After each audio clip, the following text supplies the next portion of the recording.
Don't forget to like, comment, share and subscribe, and do consider supporting the channel via PayPal or Patreon. You'll find the links in the video description. I'm just catching up with events in the Charity Cup, the latest online tournament in the Meltwater Champions Chess Tour, organised by the Play Magnus group. So we're into the semi-finals, and I'm concentrating on the match between Magnus Carlsen and Ding Liren. Well, that's a real matchup because Ding has always caused problems for Magnus. They drew the first two games. This is the third game. I'm going to show you what happened from this point till the end of the game, and then I'm going to show you the whole of the fourth game that decided the match. So here we go. Carlsen with the white pieces here.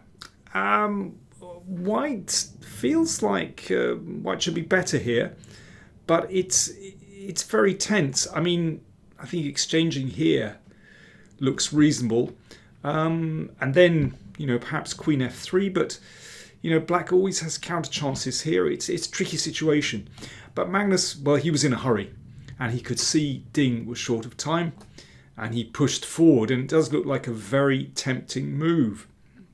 But let's see what happened. I mean, if Black takes, then this is wonderful for White. Knight's attacked, strong pawn, supported by the Queen. Well, looks great for White. But after E4, Magnus, I think, was rather surprised by Queen B7, or perhaps just underestimated the move. And here he played a panicky move. Obviously, this E-pawn is pinned, so pawn takes knight impossible. The natural move feels like Queen F3, but then Black takes and plays knight D4 and cements the knight in with E5, and Black is obviously fine there. In fact, it's possible to take the bishop here, because after Queen takes, now Black wins a pawn, but actually White has very interesting counterplay with D5, and the king will try to break through to the queen side. Certainly enough compensation. But Magnus panicked. He played King F3. I mean, this move just feels so awkward. The king comes out nearer to that knight. There isn't even a threat to take here. There's still a pin. Of course, it does protect the pawn. And here Ding raised the stakes. He played E5. So he's trying to undermine that bishop. And, well, now the whole centre is fluid. It's such a tense position. And, well, with both players running short of time. Carlsen had more time. Knight D5. The knight reaches a good square. Bishop takes, pawn takes, and knight D4 checks. So the king had to come back. So both knights looking good. There's a pass C pawn. And now Black has to be very careful about a check here. That queen would like to come over to collect this pawn, but then knight E7 check. So King F8 guards the E7 square, but of course that's quite a risky move because the king is coming into the centre. And here one could play perhaps Queen D2 to support the pawn, bring the queen over. But Carlsen, sensing that Ding was short of time, or seeing that Ding was short of time and sensing this is the moment to strike, played F4, trying to undermine the knight on D4. I mean, this is such a tense position. Queen C6. Ding wants to capture here. I mean, both sides just fighting to gain control here. It's really not clear who's better. Queen H5. It's sort of a battle for the initiative. And now, if White can take here, then the queen and knight could break through. And Ding played an extraordinary move with very little time. He played F5, so he's really fighting fire with fire. He's also trying to undermine this central knight, just as Carlsen is trying to undermine this knight. I mean, it's an extraordinary move. And here, well, I mean, I was commentating live on the game on Chess24. And we have a producer, Tad, who's in Prague, that occasionally throws out moves to us. Peter and I are not analysing with an engine. but occasionally our producer throws out moves, and he was saying, oh yeah, the computer thinks g4 might be a good move. I mean, what a position if Magnus had played that, and all hell breaks loose. Apparently black is still all right, but what a move. But that didn't occur. Instead, pawn takes pawn on e5. Pawn takes pawn on e4, so the center is just completely fluid. Strange kind of optical symmetry here. But now the knight is attacked. So Carlsen, well, he's got to play very carefully, or he could just be worse. e6, now that gives up a pawn but does guard the knight. Queen takes pawn. Knight f4. So Ding is now a pawn up, but it's a difficult position to control. Particularly when this knight is flying in here. Watch out for a knight fork. Queen f5. And now an excellent move from Carlsen. Queen d1. And Ding had just seconds on the clock to try and defend against this. So difficult. If the knight moves, then this queen is going to break through into the position somewhere, and it looks desperate for black's king. What if black tries to hold the knight? Then simply queen takes knight, and there's a knight fork. Have a think. You've got 10 seconds on the clock. What would you play with black? How did Ding play? Well, Ding remarkably found a decent move, g5. So he's not backing down. Pawn takes pawn, and now, well, there's nothing better. Queen takes knight, and pawn takes. So if we look at the pawns, Ding is still a pawn up, but that is a huge passed pawn, as it's so often the case in queen and pawn endgames. It's the quality of your passed pawns, in other words, how far advanced they are, that can often decide the game, or sometimes save one player. Pawn takes pawn on g3. Okay, now it'll be Ding's turn here. c7, getting closer to the queening square. That queen does a brilliant job of controlling some key squares in the position. So, you know, after this check, actually there isn't a sensible check. King f7 played. Queen a7, threatening to make a queen. And here, well, again, Ding just seconds on the clock. He should give a check. And actually, he can make a draw by perpetual check. If the king tries to escape this way, another check, and actually, there's nothing better. It'll end in a draw. But Ding was still trying to keep chances alive. Or, I don't know, he just made this move instinctively. King g6. I think he's still trying to play for a win, but Magnus's next move was a cold shower. Queen came back to e3. Covers e3. Threatens to take this pawn with check. Suddenly white's king is safe.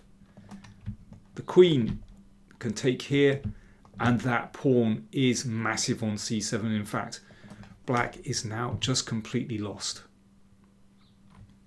You know, there's a threat to play queen f2 just to exchange queens, and the pawn goes through.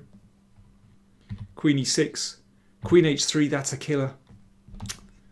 That just kind of skewers black here. And after this, well, it was gone. I think Ding lost on time and resigned kind of all at the same time. There really is no defense to white just getting a queen. So with that, Carlsen won the third game. So he was one up. Going into the fourth game, Ding was in a must-win situation. Let's see what happened in that fourth game. If Ding could win this one, then they would go to a tiebreak. So Carlsen plays solidly at the moment, but actually he plays c6. This is not so solid, and he's inviting Ding to go in for this really sharp line with e4, which can lead to all kinds of chaos. But Ding plays it calmly. Now again, this is an invitation for black to go a bit wild with moves like this and e4 and so on, with all kinds of interesting stuff. But Carlsen just calmed things down with bishop e7. And we go into, well, an orthodox queen's gambit. You know, if we have rook c7, castles, well, this main line of the queen's gambit was popular, well, in the 1920s, for example. You know, we had this in Ali King Capablanca match, and, well, you know, throughout the 1920s, this was just de rigueur, the main lines. But Ding plays in a sharper way. Remember, he's in a must-win situation. Queen c2. He's just hinting perhaps at castling queenside. h6, putting the question to the bishop, which goes back to f4, and that could be on a very nice diagonal. So Carlsen just hunts down the bishop. Knight h5. Bishop here. Now, you don't want to take straight away because that leaves the knight stranded. So first the knight comes back, and now black threatens, in inverted commas, to exchange on e5. Bishop g3, and Carlsen will not be denied. He wants that bishop. Knight takes, pawn takes. Well, getting that bishop in the long term might be an advantage for black, but in the short term, well, that has cost black time. The king has reached the queen side. This pawn structure certainly isn't bad for white, particularly when this pawn can advance here to sort of prise open the king side. So, you know, a move like castles here is fraught with danger. You know, at some moment, g5 will just break things open.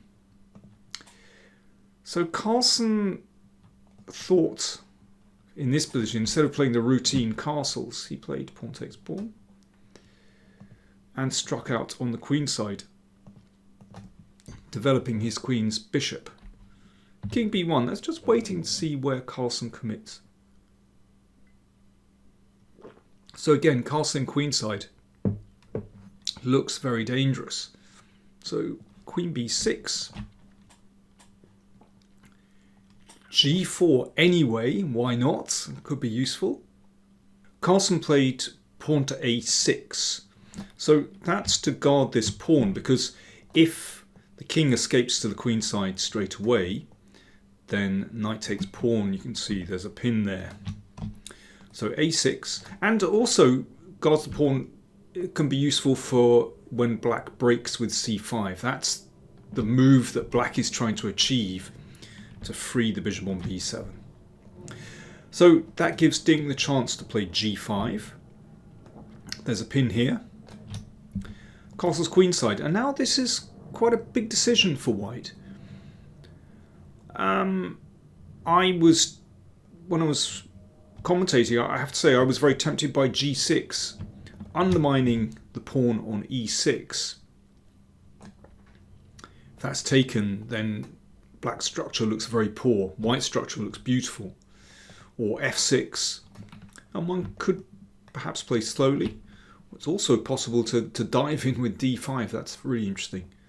But Ding played it in a more straightforward way. He simply exchanged on h6, and when you're playing rapid chess, straightforward is not a bad strategy. So he just isolated this pawn and played a very clever little move. Bishop e2, looking to bring the queen down to h7 to target those weak pawns.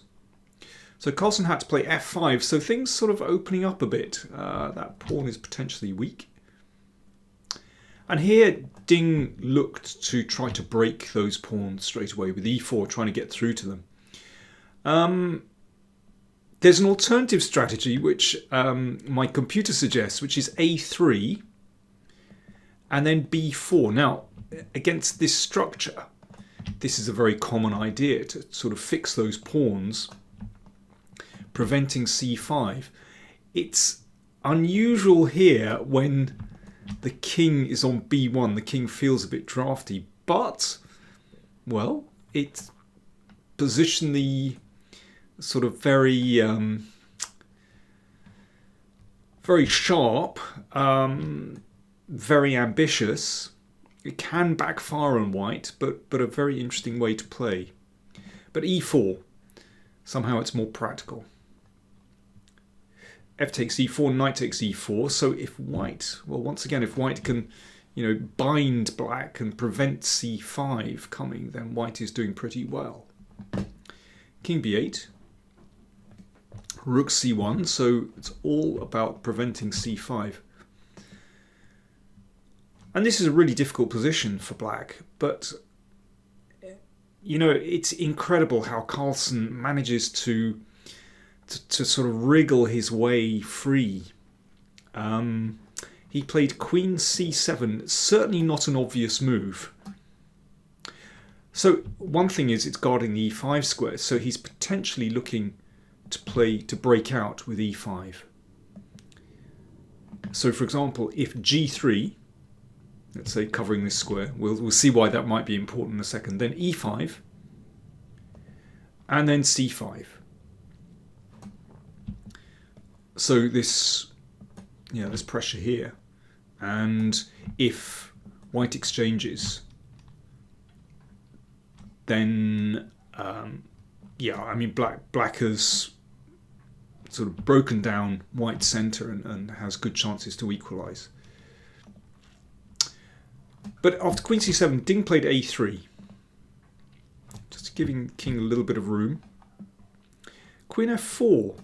So this is a very sort of probing move. It means that Carlsen is now looking to play c5, breaking free, looking at that knight. And if g3, then just queen comes back here. It looks at these weakened points in the position.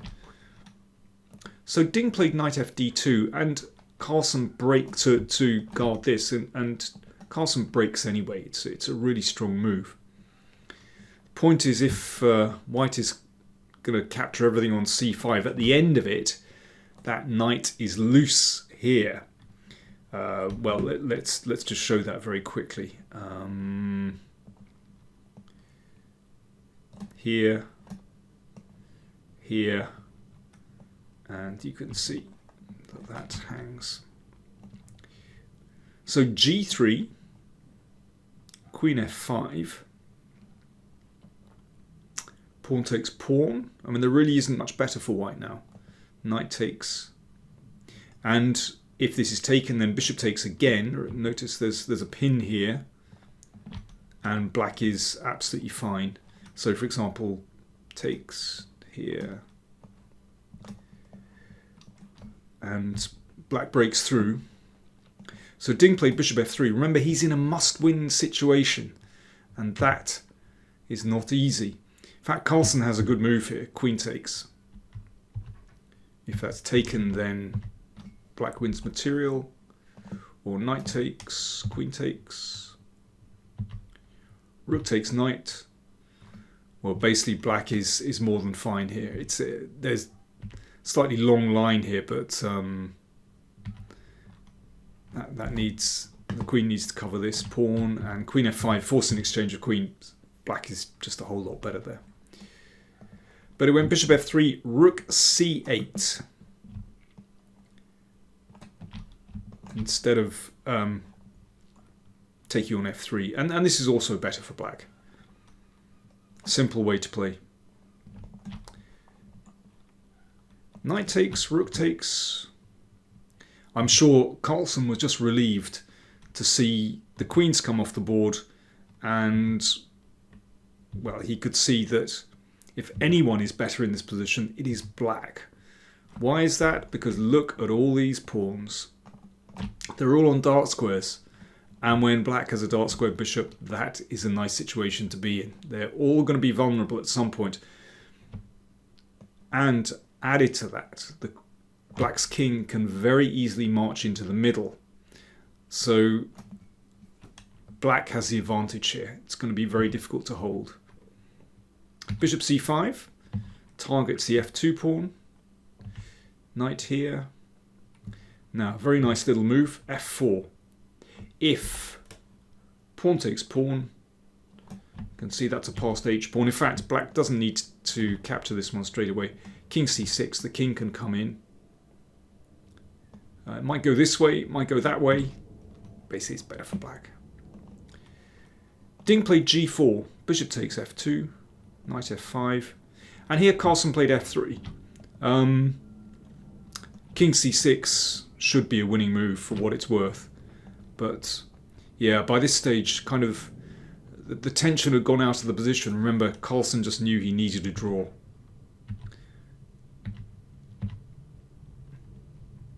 And here, knight f7 should hold the game, but instead Ding played g5.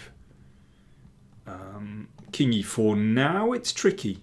Even here, white has better chances to draw with knight g4, but Ding, well, obviously by this stage he was just demoralised. He played g6 and he just overlooked this check.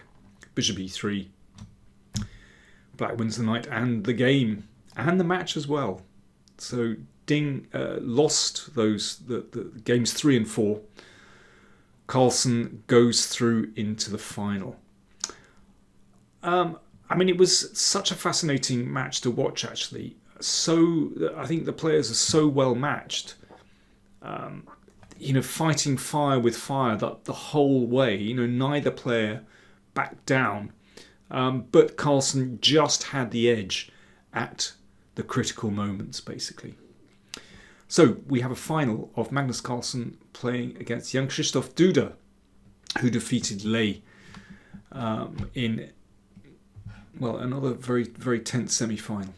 So anyway, I'll be reporting back at some point, probably on, well, I'm not quite sure when. I'm sort of have a busy time at the moment with commentary duties, but I will check back in and let you know what happened in the final. And do join me on chess24.com for live commentary. I'm working together with Peter Lecko, who, I mean, his understanding of the game is phenomenal. So please do join us for the Charity Cup final. Thanks for watching.